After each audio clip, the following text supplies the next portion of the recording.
This is Matt with Mal Express Radio. I have with me Rob of Death Angel. How are you tonight, man? I'm good. How are you, Matt? I'm doing great as well. Great to have you. Huge fan of the band. First question I have is, the band will be releasing a live album, The Bastard Tracks, on Friday, November 26th. What can you tell fans about the upcoming live release? The upcoming live release, The Bastard Tracks, is something pretty unique for us. It's even pretty unique as a so-called live album, because although it's live to a crowd. The crowd is watching us over the internet.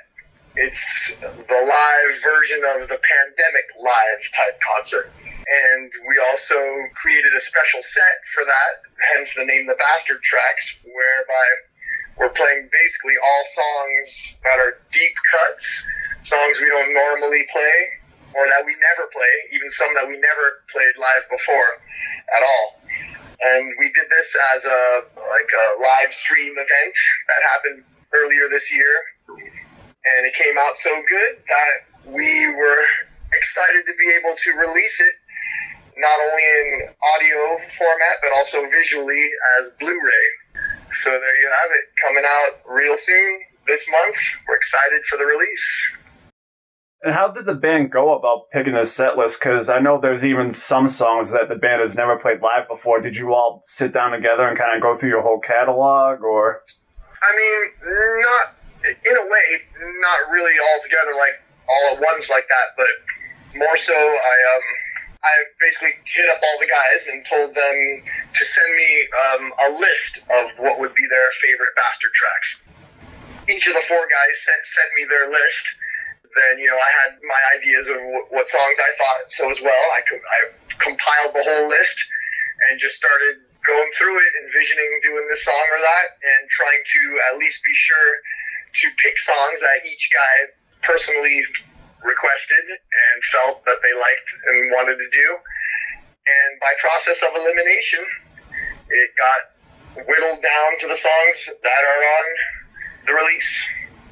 And how was it playing the acoustic songs such as Volcanic and Fate of Remains? That was interesting and very fun and very unusual, because we haven't tried to perform acoustically into our set since the Act 3 tour of 1990, where we used to do Room of the View and Veil of Deception in our live set. And, for various reasons, we don't really do that, mainly because we just want to keep our show heavy, and to go in that direction inside of a thrash set definitely takes you into an entirely another dimension. So, and there's also all the logistics of making the acoustic thing happen live.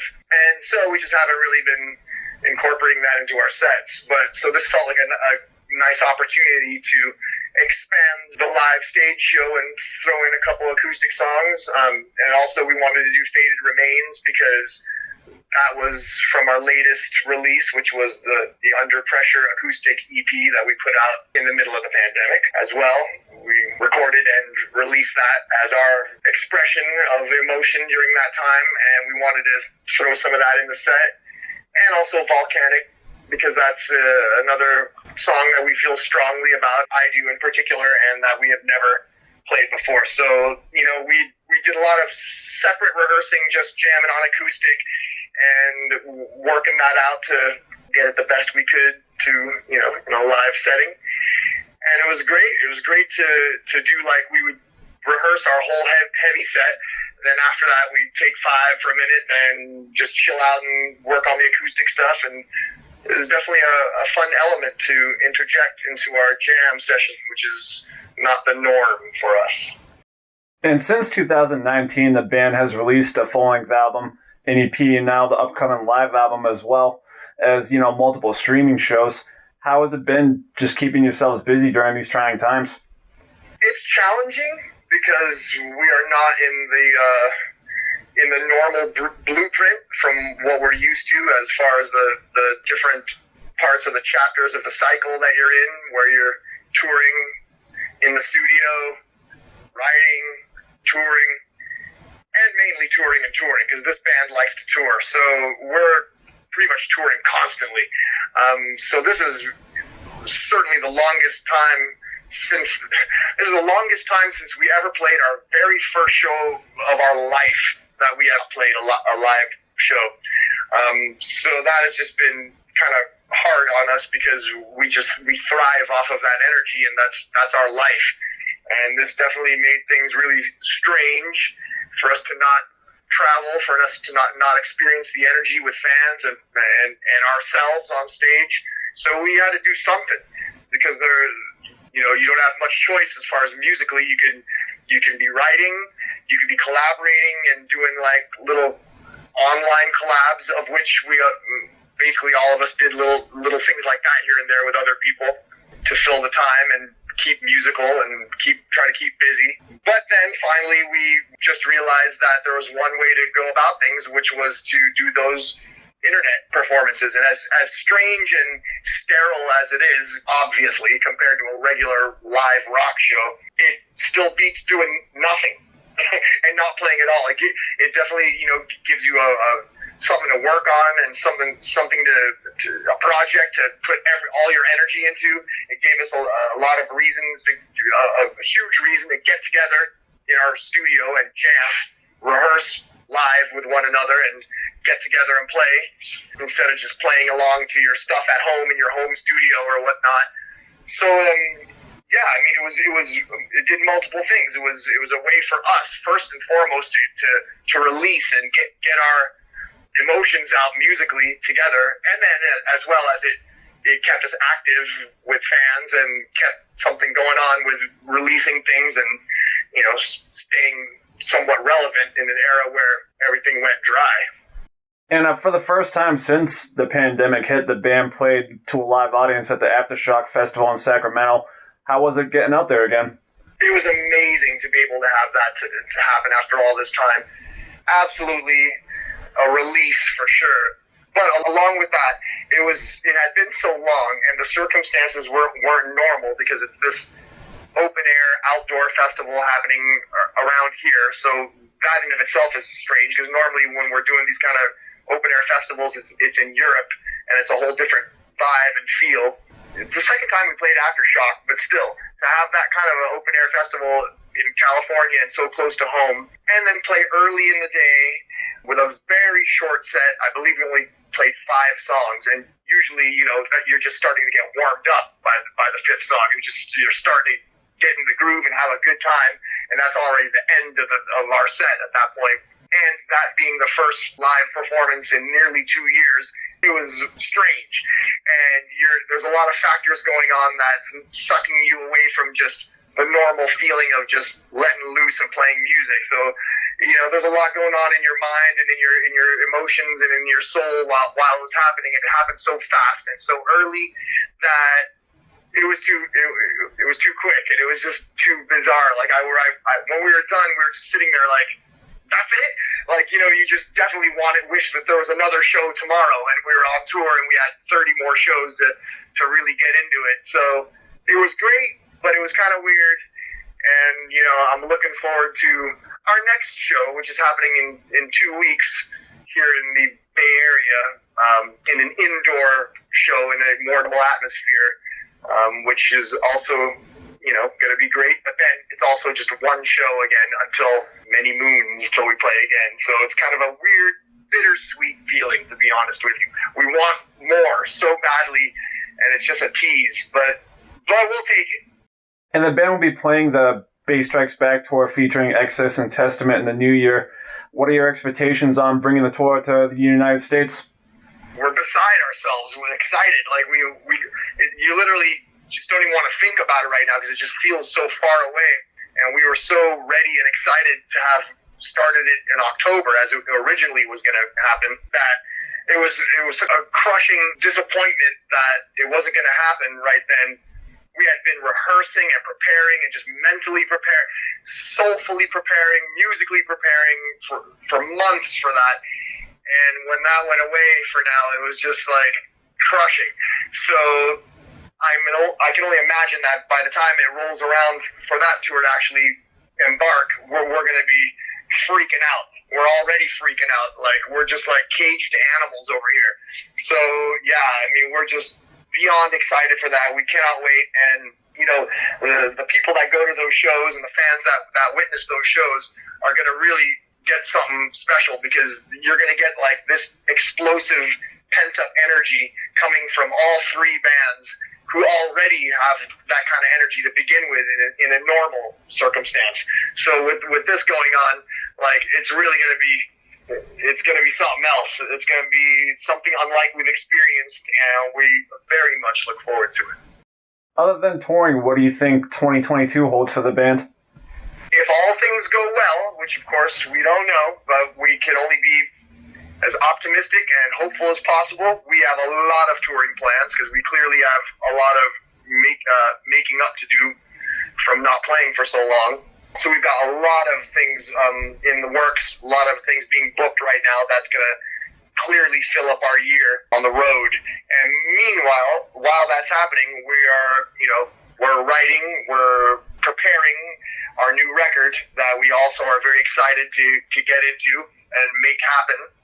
But of course, the touring kind of probably takes priority right now, because we just haven't been on tour, and playing live is our main thing. So touring, writing, recording, you know, hopefully the normal pattern, but intensified, because it's been a while. For anyone unfamiliar with Death Angel, what is one album you would recommend to a new fan? Ooh, that's really hard with us. That's really hard. Some bands have a quintessential album, or an album that really defines their overall sound, but we're kind of one of those bands that have a lot of different chapters, and I'm very proud of all the different chapters and eras, and they all have their flavor. So it's really hard, you know, being that I'm very into and living the moment of our current status and our current lineup, which has been together now for over 10 years as the same five guys making music, and we have 4 original studio records together with this lineup. Then I'm going to go ahead and just say go right to our latest full-length release, which is Humanicide, and start with the last thing that we created together and work your way back. Are you still putting out work as a solo artist, or has your main focus been Death Angel? My main focus has been Death Angel. I definitely need to give it all up for the mothership, the epicenter of all things music. That when it comes to us, you know, I dabble in things that don't sound like they belong in Death Angel. I mean, they'll just happen at some point, and I'll just record snippets of ideas and follow that down its path as it's naturally happening for a while. But truth be told, I really wish I had more capacity to really pursue everything that comes to mind. Real life dictates the amount of time you can spend just exploring music because of other life obligations. So really, I just, you know, Death Angel has enough going on to consume everything that I can give to music in this moment of my life. So unfortunately, I can't pursue the other solo things. However, that doesn't mean I never will, and I really plan on it. But definitely, Death Angel commands priority as far as I'm concerned. Is there anything that we haven't gone over that you'd like to throw in? I mean, I feel like we've really covered everything that is relevant to this era, what we're doing right now, and mainly to let people know that the Bastard Tracks is about to be released on Black Friday, which is a couple weeks from today. We do have the show at the Fox Theater in Oakland, which is Testament, Exodus, and Death Angel, the following day, Saturday the 27th. And The Bass Strikes Back is on for spring of next year, and look out for, you know, more dates that we have coming, and look out for music and activity coming from Death Angel. Thanks to everyone for your support and for paying attention. And let's do it. Now, my last question I have for you. Death Angel is a band that's approaching 40 years, and you yourself, you've been the driving force and the key to the band's longevity. What do you see has been what has kept this band going for nearly 4 decades? I think the main ingredient in here here is just an unwavering pursuit of your dream, which is to play music for people, reach as many people across the entire world as possible with music, create positive energy and good memories and experience through music, live your life devoted to music, and surrounding yourself with people that believe the same thing. And it's just basically that. It's our collective energy and dedication to this religion known as music. So that's probably it. And obviously the logistic factors of the fact that you have to work extremely hard and give up your life for it, which that deal's been made with the devil long ago. So it's just following it through to the end whenever that ever happens. And so that's probably it. That combined with a little bit of luck, right time at the right place, and a lot of bad luck too, in the wrong time at the wrong place. And you just got to learn to be strong and understand that you get knocked down, but you get back up. And it's just more than a job or more than a hobby or something you like. It's your entire life. And so it's all wrapped up in one thing, and somehow we've been able to do it thus far. That's awesome, man. Thank you so much for your time. I know I can't wait for the Bass Strikes Back tour to finally hit the States. Killer, man. Thanks. Good talking to you, and have a great weekend. All right, see you in Boston, my friend.